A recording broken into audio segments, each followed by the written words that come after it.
Do your little bit of good where you are. It's those little bits of good put together that overwhelm the world. Desmond Tutu. This quote embodies how Desmond Tutu chose to live his life. From a young age, he knew he wanted to make a difference in the world.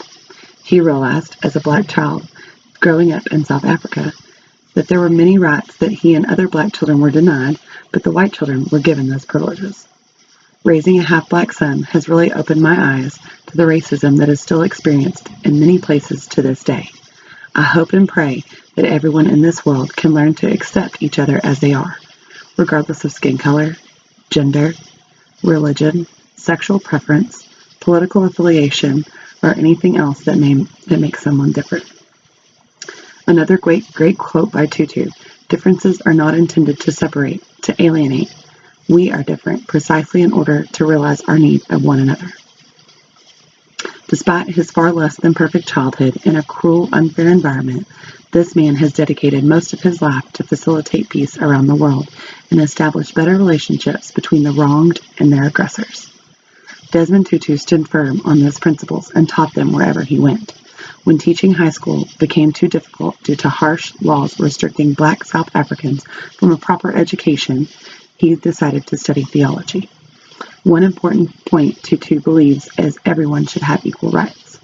He worked to rid the strict passport laws in South Africa and put a stop to forced relocation.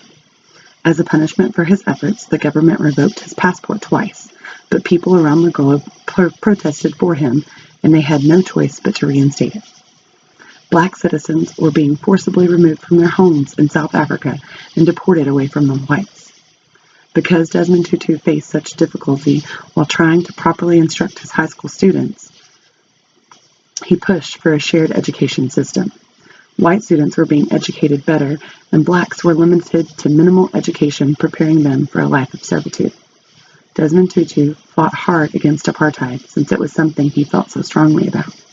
During his fight for black rights, while he was the dean of St. Mary's Cathedral in Johannesburg, Tutu took on a role no other black person had ever had the opportunity to be in.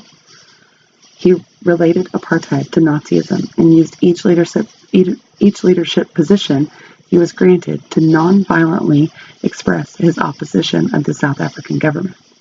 Due to his extensive efforts, Tutu was eventually apprehended and put into prison. In 1978, Desmond Tutu was appointed the General Secretary of the South African Council of Churches, the first black to ever hold this title. He realized he now had a voice that could be heard across the nation. Using this opportunity, he spread his beliefs through South Africa. Desmond Tutu was awarded the Nobel Peace Prize in 1984 for his continuous work to achieve equality. After that, the anti-apartheid efforts received worldwide assistance, and Tutu became a common name across the globe. Another monumental achievement for not only Tutu, but all South African blacks occurred when he was selected to be Bishop of Johannesburg in 1985, and the next year he became the Archbishop of Cape Town. He was the first black person to receive the highest title in the South African Anglican Church.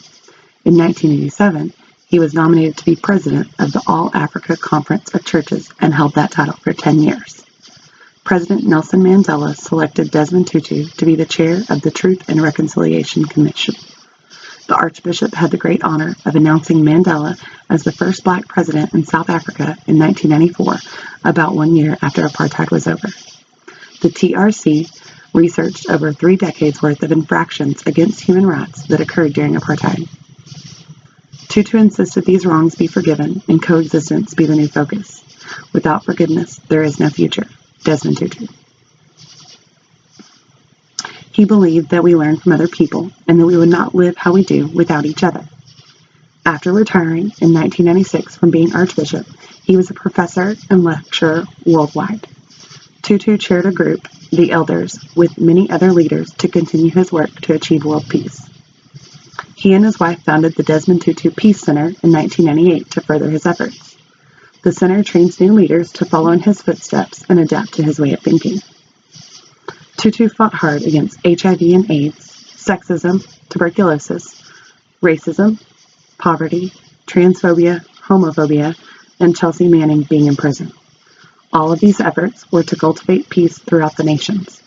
The Archbishop not only won the Nobel Peace Prize, He was also awarded the Presidential Medal of Freedom from Barack Obama, the Wallenberg Medal from the University of Michigan, the J. Fulbright Prize for International Understanding, and a few others. He has 7 collections of sermons. Books and music have been dedicated to him. Desmond Tutu also donated his own cells to help research for human genome. He also raised a lot of money for charity. Whether he was teaching or working for the church, Tutu expressed his concern for peace and equality. He overcame tuberculosis and beat prostate cancer. Defying the odds stacked against him, Archbishop Desmond Tutu showed everyone how to lead by example. To this day, he continues his work for world peace.